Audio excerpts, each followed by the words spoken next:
Dalawang employer ang nasampulan ng SSS dahil sa hindi pagbabayad ng kontribusyon ng kanilang mga empleyado. May ulat on the spot si Bernadette Reyes. Bernadette? Pinaalalahanan ng SSS sa mga employers na i-remit ang kontribusyon ng kanilang mga empleyado para hindi magaya sa dalawang inaresto ngayong araw dahil sa hindi pagbabayad ng tamang kontribusyon. 3 oras hinintay ng mga operatiba ng SSS at CIDG ang pagdating ni Dr. Rhea Liza Henzon sa Capital Medical Center.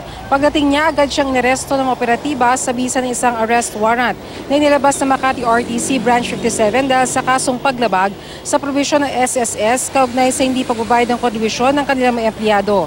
Ayon kay SSS Vice President for Legal Enforcement Group Attorney Renato Quisha, nagugat ang kaso ni Dr. Henzon matapos hindi mabayaran ang 1.6 milyong pisong kontribusyon ng 19 na empleyado ng Silver Stream Publishing Corporation simula 2007 hanggang 2011. Samantala, pinuntahan din ng SSS ang employer ng Skill Power Institute Livelihood Training Incorporated dito sa Quezon City. Sinerve ang warrant of arrest sa may-ari dahil sa hindi pagbabayad ng tamang SSS contribution ng mga empleyado na aabot sa halos 300,000 pesos. Hindi naman nagpaunlak ng panayam ang dalawang naarestong employer. Samantala, Rafi, ayon sa SSS, hindi raw ito ang huling pagkakataon na sila ay magsasagawa ng sarili nilang OPLAN tokhang para nga mapagbayad ng tamang kontribusyon ng mga employers. Rafi?